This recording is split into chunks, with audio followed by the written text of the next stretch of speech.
todos, sejam bem-vindos ao call de resultados do último trimestre e do ano de 2021.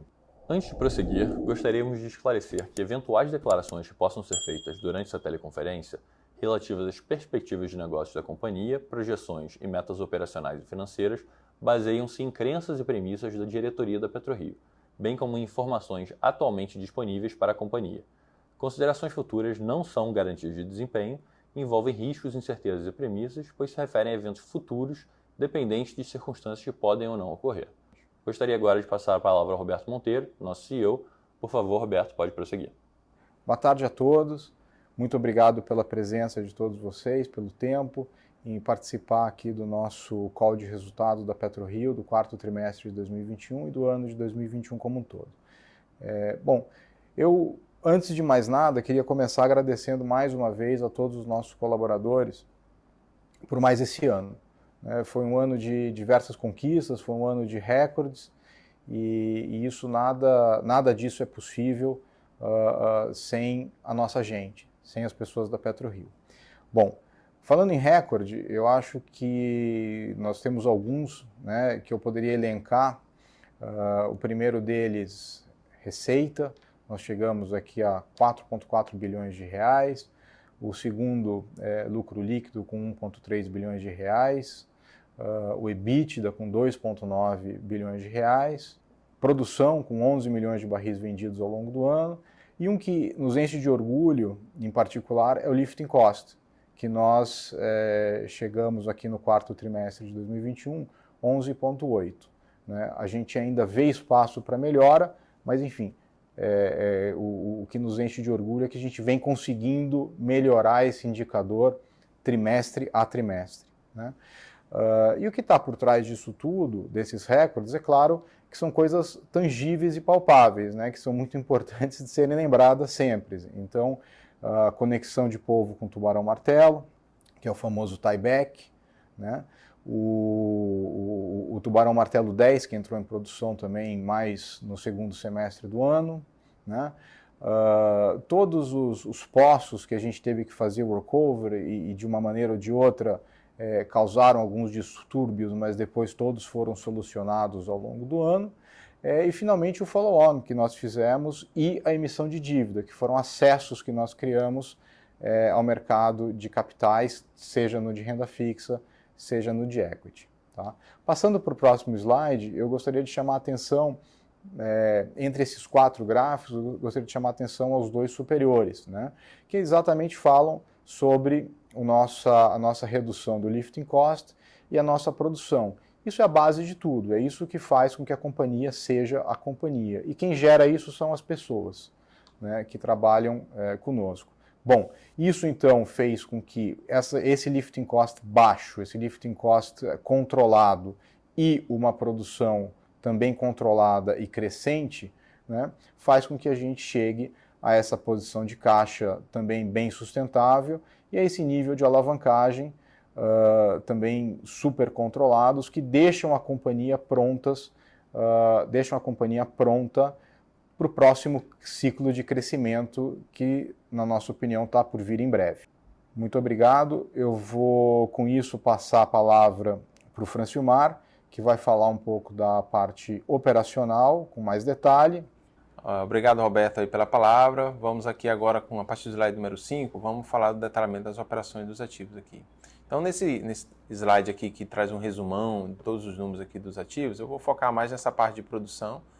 Então, a gente vem fazendo um trabalho forte de tentar melhorar a eficiência do campo e a produção deles, para que a gente tenha, no final do dia, um resultado mais apropriado. Então, a gente vê o lifting cost, passar um detalhamento um pouco maior. Esse mês a gente conseguiu romper a barreira dos $12 por barril. Isso fruto tanto do aumento de produção, a gente melhorou basicamente todos os números, como também os custos. Vamos seguir aqui para o slide número 6, que aqui eu consigo passar um detalhamento melhor, principalmente aqui sobre a parte de lifting cost. Então, a gente vê aqui nesse quadro superior esquerdo, esse gráfico já comum, que a gente sempre vem acompanhando, seguindo essa evolução. Esse trimestre aqui a gente alcançou $11,8 por barril, sendo esse aí o menor valor que a gente atingiu até hoje. Obviamente, o tieback que a gente realizou entre tubarão, martelo e polvo A foi um grande contribuidor para isso. A gente conseguiu retirar o custo do navio, a gente pagava a operação e aluguel dele, em torno de 50 milhões de dólares por ano, e também tem vários outros custozinhos menores que estão ali, que dava suporte a esse ativo, né? Atrelado à redução de custo, a gente teve ao longo desse trimestre a entrada de produção do Poço Tubarão 10 e a gente teve também a retomada de produção do Poço Tubarão 2 e do Tubarão 8. E isso ajudou bastante na melhoria da produção desse cluster e aí contribuiu bem para a redução do custo geral do lifting cost. Então vamos seguir agora para o slide número 7. Nesse trimestre a gente vê aí uma leve queda na performance aqui nesse gráfico que mostra a performance operacional, a eficiência operacional ativa, a gente atingiu 94,8%, 95%, e isso foi em detrimento a um problema que a gente teve no sistema de automação e controle do FPSO de Frade, né? Então a gente passou alguns dias parados, em torno de 3 dias parados aí para poder resolver esse sistema, muito em detrimento a equipamentos já antigos, obsoletos, que a gente reparou de forma emergencial ali, colocando em linha, e muita coisa está sendo substituída e trocada ao longo desse tempo para a gente garantir uma melhor confiabilidade para o ativo quanto a esse item específico. Fora isso, o ativo também performando normal, o navio rodando super bem, nenhum problema. E o foco do navio já é se preparando para a fase de revitalização de Frade, que eu vou detalhar um pouco no slide seguinte, mas tem uma parte do navio que é se preparar tanto para a parte de injeção de água, como para a parte de recebimento da produção, e sistemas de controles também. Então, seguindo para o slide número 8, a gente vai dar uma geral aqui sobre o plano de revitalização de Frade. Então, esse é o grande projeto da companhia para esse ano, né? Todos nós estamos focados para colocar isso online o mais rápido possível. Então, como todos já viram, essa figura da parte superior esquerda aqui, esse aqui é o esquemático, né, de vista lateral aqui do campo. A gente vai furar aí, na primeira fase, 2 pós-produtores e um injetor. Na verdade é o inverso, né? São 2 injetores e um produtor. A gente inicia com o produtor agora ao final do primeiro trimestre, esse é o nosso plano. E depois tem uma segunda fase, que são 3 pós-produtores e um injetor. A gente está lutando para ver se consegue otimizar essa relação, mantendo o orçamento aprovado para o ano. Quanto ao plano de desenvolvimento, ele já foi aprovado pela ANP. A gente já está tudo certo em termos de programa, em termos de companhia de serviço, todos os equipamentos e materiais que a gente precisa. Em termos de licenciamento ambiental, a gente já está na fase final com alguns esclarecimentos ali que o órgão ambiental ainda está nos solicitando. Acredito que não tem nenhum problema, a gente não tem nenhuma sinalização quanto a isso. Devemos receber aí um sinal verde nas próximas semanas. Um ponto importante é sobre a sonda 96. Ela está em operação ainda na Petrobras. O último posto que ela estava em cima lá operando, ele está tendo alguns atrasos operacionais. Assim que ela sai de lá, ela navega para um porto para fazer uma manutenção e em seguida vai para o nosso posto. Seguindo aqui para o slide número 9, vamos falar sobre esse polo. Ele passou por uma grande transformação nesse ano, né? A gente concluiu a conexão entre a plataforma de povoar e o FPSO Bravo em julho. Depois disso, a gente percebeu uma melhoria da eficiência operacional muito grande. O navio, a gente vê aqui nesse gráfico do canto direito, principalmente nesse de baixo, no inferior aqui, que a gente vê um detalhamento aqui, a gente vê no FPSO Bravo uma eficiência muito alta, próxima a 100%. Realmente o navio opera muito bem, toda a equipe PetroRio lá faz esse navio realmente um exemplo. E a plataforma de povoar segue o mesmo caminho, a gente vem até melhorando mês a mês e ambos têm uma confiabilidade muito alta. Então a gente vê aí que no quarto trimestre a gente vem obtendo uma melhoria justamente em fruto do retomada desses postos de produção. Então aqui na parte esquerda, nos pontos principais, a gente vê que a gente voltou com o poço Tubarão Martelo 8, a gente voltou com o poço Tubarão Martelo 2 e a completação do poço 10. Tudo isso é óleo novo, trago para o sistema.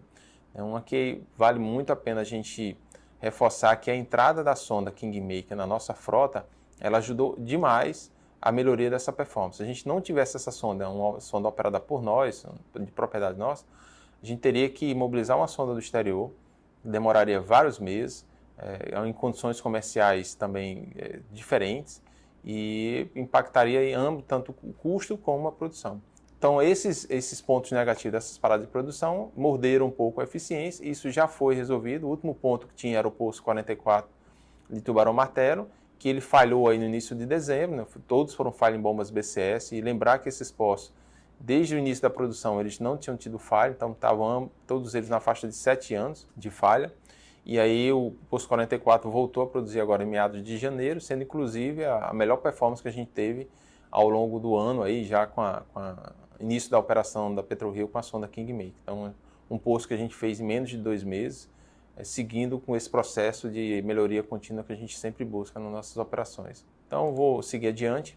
Slide número 10, fazer uma atualização geral aqui sobre o Wahoo. A gente fez a declaração de comercialidade agora em dezembro de 2021. Com isso, o processo de avaliação do plano de desenvolvimento segue junto à ANP. A parte de técnica em si, a gente inicializou o FEED aí finalzinho do ano passado para cá. A gente espera terminar nas próximas semanas, acho que no final desse mês para início de março. Com isso, a gente segue adiante com o processo de cotação firme de todos os serviços e materiais. A gente já iniciou um processo de negociação com o fornecedor de tudo aquilo que a gente já podia fazer, principalmente os grandes itens, né, que tem um prazo maior de entrega. Então, próximos passos é ter a aprovação do plano de desenvolvimento.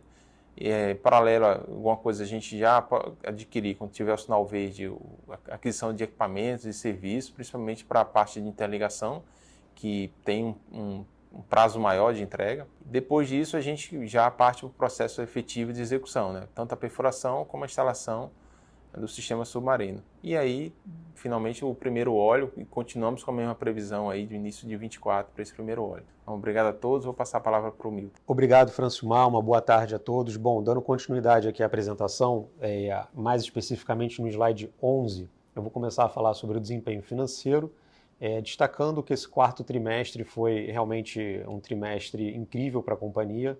A gente conseguiu vender 3,8 milhões de barris, quase 4 milhões de barris, a um preço superior, a um preço médio superior a $83 por barril.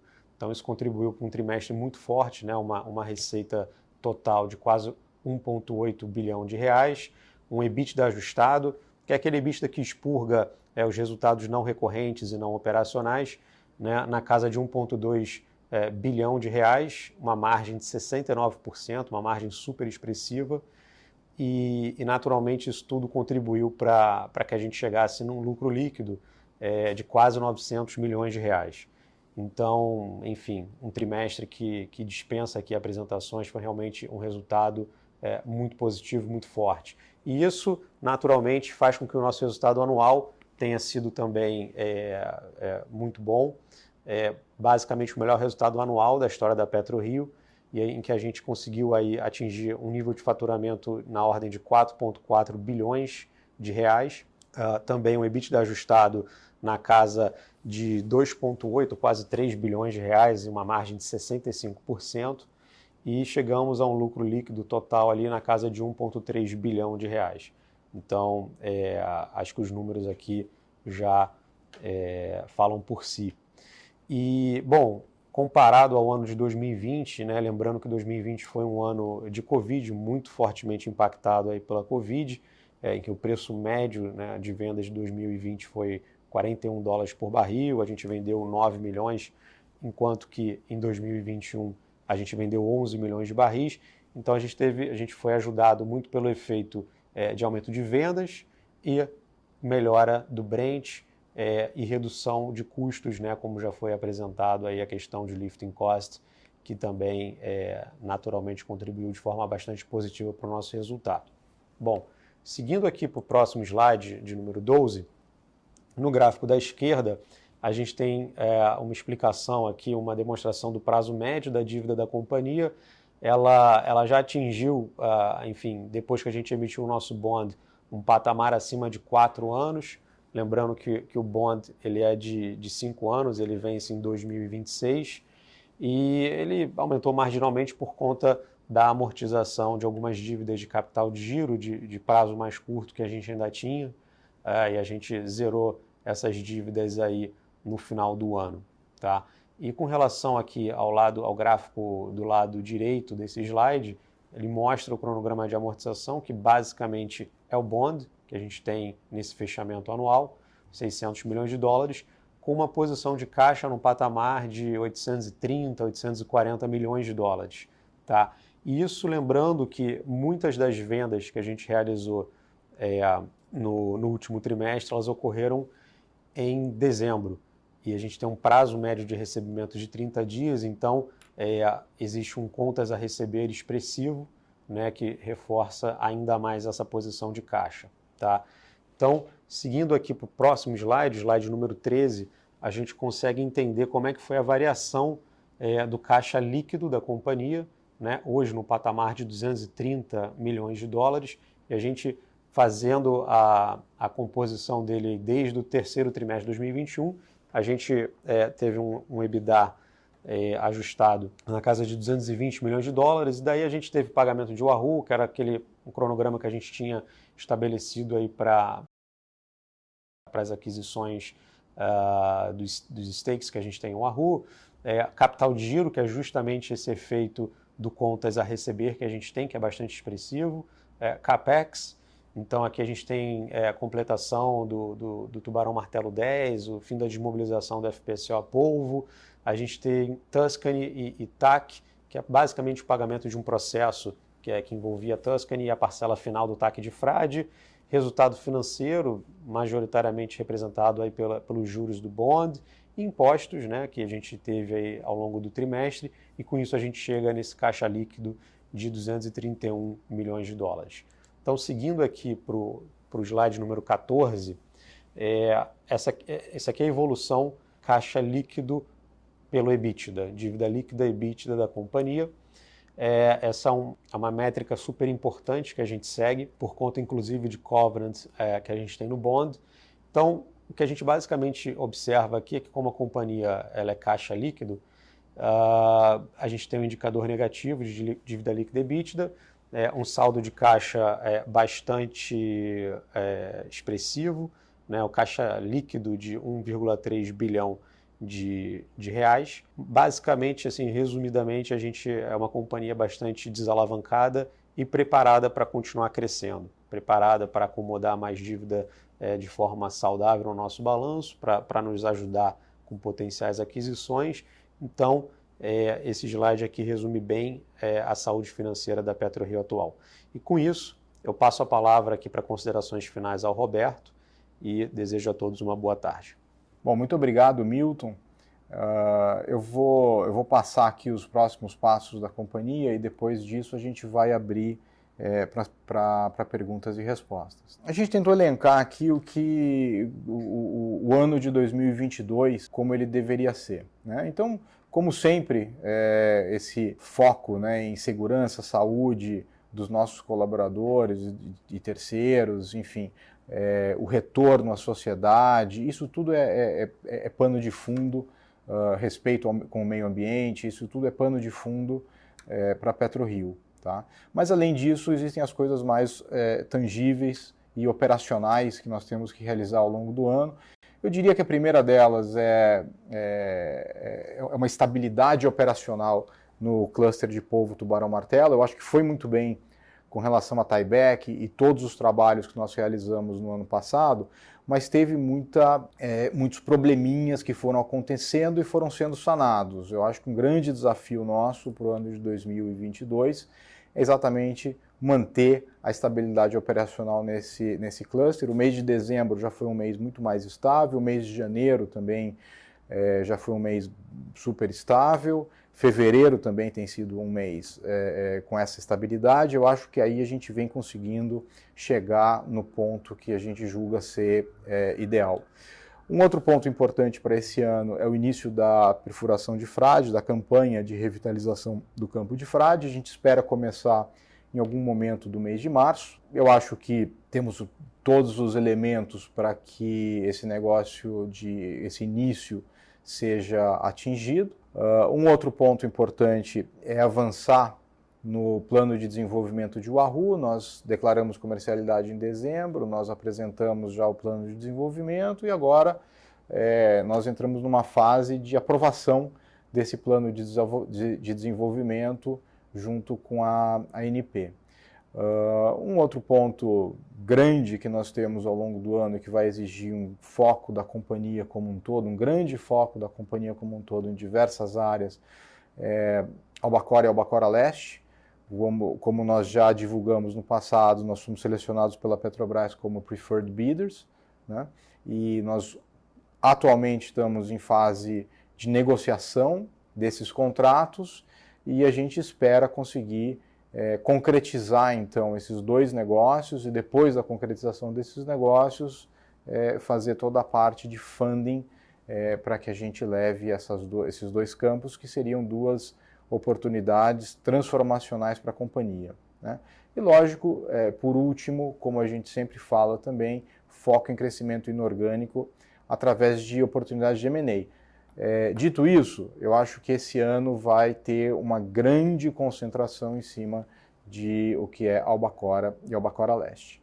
Bom, esses são os próximos passos para o nosso ano de 2022. Não são muitos, porém são super importantes. Então, com isso, eu queria abrir para perguntas, mas antes eu queria deixar um último agradecimento à presença de todos vocês, investidores de renda fixa, investidores de renda variável, que têm nos acolhido e nos acompanhado por todo esse tempo. E também aos colaboradores da PetroRio, como eu já falei no início, muito obrigado.